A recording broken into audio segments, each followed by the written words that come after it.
Ja, jetzt kommt das Thema, wo ich eigentlich wirklich Angst habe, so mit euch zu reden. Oh mein Gott! Ich schwitze. Schnell knacksen. Hallo zusammen und herzlich willkommen zu einem neuen Video. Oh mein Gott, ich weiß nicht, ob ich das letzte Mal gesagt habe. Es ist wirklich lang her, als ich so ein Video gemacht habe. Wo ich allgemein ein YouTube-Video gemacht habe, aber vor allem, weil ich ein Video gemacht habe, wo ich einfach auf einem Bett hocke und mit euch labere. Ja, mein letztes Video war ein Vlog von den All-In-Games im April. Wir haben Dezember. Oh mein Gott. Und glaubst du, wie viele Videos habe ich das hochgeladen? Es ist wirklich peinlich. 7. Okay. Ja, okay, das ist schlicht mega scheiße. So, vor 2 Jahren habe ich Daily Videos gemacht im Dezember. Ich habe Daily Videos gemacht. Ich habe 24 oder sogar 25 Videos gemacht. Aber ja, ey Leute, wir sind hoffentlich wieder back. Ich habe eigentlich echt Bock, wieder YouTube-Videos zu machen. Ich habe schon wieder ein paar Ideen, die ich umsetzen will. Ich will auch wieder einen Jahresrückblick machen. Ich habe ja so mein Format, wo ich jedes Jahr die gleichen Fragen beantworte. Ein Jahr später, das will ich auch wieder machen. Ich habe gedacht, das erste Video nach gefühlt einem Jahr sollte vielleicht einfach mal so ein Live-Update sein, weil es gibt vielleicht actually Leute, die ein Jahr lang absolut gar nichts von mir gehört haben. Das Gefühl habe, ich bin gestorben. Ja, aber sonst bin ich eigentlich schon aktiv. Also ich mache halt TikTok, mache Instagram, YouTube Shorts halt wirklich auch gar nicht mehr. Aber ich mache noch einen Podcast, den mache ich sogar wöchentlich. Da bin ich echt stolz auf mich, dass ich das so durchgezogen habe. Und ich glaube, die meinen Podcast regelmäßig hören, die kommen halt wirklich auch für alles von meinem Leben mit über. Also dort verweise ich manchmal, dass ich mit fremden Menschen rede. Ja, ich habe irgendwie das Gefühl, dass ich vor allem wegen Podcast weniger YouTube mache, weil ich so das Gefühl habe, hey, ich tue ja auch weekly updaten, was in meinem Leben läuft und labere auch eine Stunde voll. Aber obviously, das jetzt nicht jeder meinen Podcast, der früher meine YouTube-Videos geschaut hat. Und beim Podcast habe ich ja schon ein bisschen einen anderen Vibe. Also ich rede ja viel mehr von meinem Alltag, vielleicht von tieferen Sachen. Ich tue Themen aufgreifen, die mich beschäftigen oder vielleicht euch gerade oder so. Und YouTube war für mich eigentlich immer eine Plattform, wo ich klar auch von meinem Leben zeige, aber mehr so ein bisschen in die Funny-Richtung geht. Und das vermisse ich. Ich finde allgemein YouTube eine mega geile Plattform. Ich bin ja momentan wieder viel mehr auf YouTube als jetzt vor einem Jahr oder so. Weil dort gönnst du dir einfach die Zeit, um das mal wirklich zu schauen. Wie der ganze Shortform-Content, wie jetzt TikTok oder Reels, das schaust du halt dann auf dem WC, hockst oder an der Bushaltestelle musst warten. Beim Podcast so umgekehrt, dann hörst du irgendwie, machst nebenbei dein Zeug und hörst so mit einem Ohr zu. Bei YouTube holst du so Essen, legst dir die Kuschelsocken an, holst dir eine Decke, machst dir einen Tee und hockst auf die Couch und stellst ein YouTube-Video an. Also das mache ich zumindest. Aber ja, ich habe schon viel zu lange gelabert. Ich habe euch gefragt auf Instagram, was ihr für Fragen über mich habt. Ich habe jetzt auch ein paar Sachen dazu gesagt, weil ich kann euch sehr viel zu erzählen. Gerade Leute, die wirklich seit April gar nicht mehr von mir gehört haben. Leute, ich habe crazy shit erlebt in diesem Jahr. Also ich sehe dann auch noch mega viel im Jahresrückblick dann, wenn ich es schaffe, jetzt zu machen. Aber ja, darum würde ich sagen, wir fangen einfach mal an. Und es tut mir leid, ich muss es jetzt bringen. Ich muss es einfach, die guten alten Zeiten. Let's go! Ich habe jetzt, by the way, wie alle Fragen von euch durchgelesen und so ein bisschen rausgesucht, okay, was interessiert euch, welche Themen, und habe jetzt da einen schönen Überblick gemacht, was ich euch erzählen würde. Darum gehen wir das Ganze mal chronologisch. Und wir fangen mit dem Thema Wohnung an. Ich habe ja schon Anfang dieses Jahres ein Live-Update gemacht und erzählt, dass ich ausgezogen bin auf Zürich. Und ich würde schon sagen, dass ich eigentlich komplett ausgezogen bin. Also am Anfang hatte ich das Gefühl, so, das wird so ein bisschen wöchentlich und über Wochenende gehe ich dann heim. Und es ist wirklich so, dass ich eigentlich, wenn ich heimgehe, dann bin ich auf Besuch daheim so und auch nicht jedes Wochenende. Ja, und als ich das Video gedreht habe, dann ist der ganze Hintergrund noch weiss gewesen, weil wir sind wirklich gerade eigentlich frisch eingezogen, wir haben noch nichts wirklich ready gehabt und ihr habt dann immer wieder nach einer Roomtour gefragt und ich war so, Bro, wir sind noch nicht fertig mit einrichten, ich will euch gar nicht zeigen, weil es einfach hässlich ausgesehen hat. Und jetzt sind wir echt an dem Punkt, wo es sich sehen kann. Also ich finde, das Schlafzimmer ist noch am wenigsten fertig, aber gleich, es ist so genug eingerichtet, um euch das zu zeigen. Und falls ihr das wünscht, dann kann ich mega gerne mal eine Roomtour filmen. Ich habe sogar im Fall alles mitgevloggt, wie wir da eingezogen sind, wie wir das alles eingerichtet haben, bei jedem Step so ein bisschen.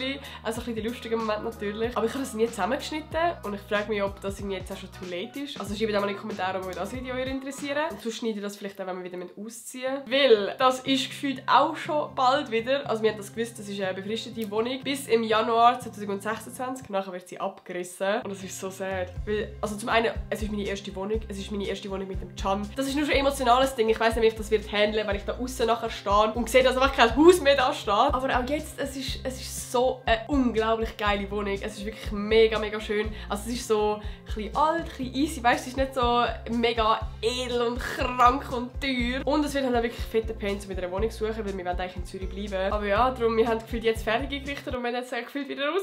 Perfekt. Der nächste Punkt ist Studium. Leute, ich bin immer noch am Studieren, jetzt seit 1,5 Jahren und jetzt auch nochmal 1,5 Jahre. Also mein Studium geht insgesamt 3 Wochen.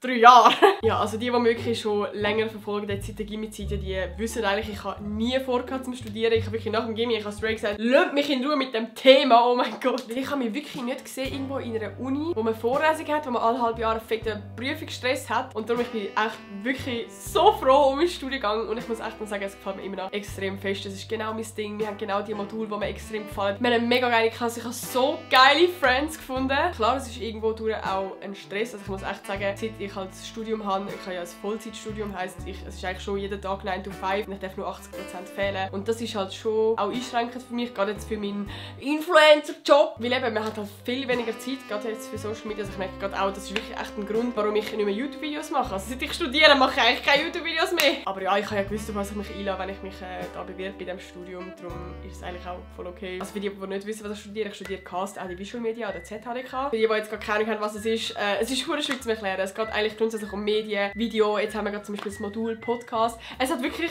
eigentlich fast nichts mit Social Media zu tun. Das habe ich immer das Gefühl, oh, da gehen alle Influencer her. Aber nein, es ist viel mehr auf Medien gebaut. Also auch richtig Fernsehen, richtig Radio und all das. Also stell dir vor, das, was SRF macht, vielleicht so ein bisschen. Es sind dann auch so ein paar Fragen gekommen, was ich nach dem Studium mache. Und ich sage im Fall ganz ehrlich, wenn ich kann, dann will ich eigentlich unbedingt wieder in die Selbstständigkeit. Ich bin ja, wie gesagt, nach dem Gimmi 2 Jahre selbstständig gewesen und es hat mir echt mega gefallen. Und solange ich jetzt noch die Möglichkeit habe, so mit meinem Hobby, mit dem, was ich wirklich liebe, kann davon leben, möchte ich das auch möglichst lange ausnutzen. Macht das Sinn? Darum, wir werden sehen, wie sich das wieder entwickelt. Wow, das ist eigentlich auch ein krankes Update für die mich schon lange auf YouTube verfolgen. Ihr wisst, ich habe immer gesagt, ich mache keinen Sport, ich bin der unsportlichste Mensch etc. Seit diesem Jahr bin ich ein sporty Girl. Also so halb. Also ich gehe jetzt einmal in der Woche ins Bodyforming. Seht ihr? Ja, ich weiss schon, ihr habt Angst. Ja, ich habe das irgendwie so ein bisschen für mich entdeckt, Sport, seit irgendwie Frühling oder so. Ich weiss gar nicht, wie es in anderen Kantonen ist, aber im Kanton Zürich können wir als Studenten quasi gratis so Sportkurse besuchen, was verdammt geil ist. Ich habe dann auch verdammt viel ausprobiert, eben so Pilates, TRX-Training, Muscle Pump, eben Bodyforming. Ja, das war eigentlich schon alles gewesen. Ich meine, jetzt kommt so verdammt viel. Und eben Bodyforming hat mir dann verdammt gefallen. Also das ist so eigentlich wie ein Workout in einer Gruppe machen mit geiler Musik und vorne eine, die so verdammt motiviert ist und sagt, oh Leute, jetzt machen wir das und das und das. Und dann haben wir noch so Hanteln und können so geile Schritte machen und es ist so Bauch, Beine, Po fokussiert. Das ist geil. Der nächste Punkt ist das Thema Beziehung. Das hat euch auch interessiert. Ich kann eigentlich gar nicht so viel dazu sagen. Ich bin immer noch glücklich in einer Beziehung mit Can. Seit jetzt dann 6 Jahren. Crazy. Ja, irgendwie so kitschig, aber ich bin echt gerade glücklicher denn je mit ihm. Wow, das ist wirklich kitschig. Aber es ist wirklich so. Seit wir zusammengezogen sind, hat das echt nochmal sehr viel mehr Positives für unsere Beziehung gemacht. Also wir verbringen halt viel Zeit miteinander. Wir machen auch viel, wir gehen viel laufen, wir reden viel. Und das macht so viel. Also wirklich, das ist crazy. Also wir sind echt einmal ein rechtes Stück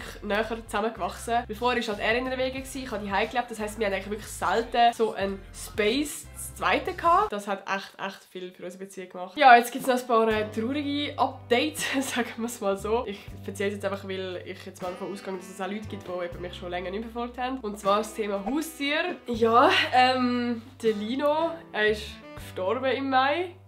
Das war ein crazy Einschnitt für mich, sage ich ganz ehrlich. Ich habe ihn ja auch immer so auf YouTube gezeigt und einfach auf meinen Social Media Kanälen allgemein. Also ich glaube, recht viele von euch haben den Lino auch gekannt. Wir haben ihn einschläfen lassen, weil es ihm gesundheitlich gar nicht gut gegangen ist. Er hat gar nicht mehr gegessen, hat mega Darm-Magen-Probleme gehabt. Und das ist echt extrem schwierig gewesen. Also ich hatte schon viele Haustiere und schon viele Haustiertod erlebt oder andere Haustiere schon einschläfen.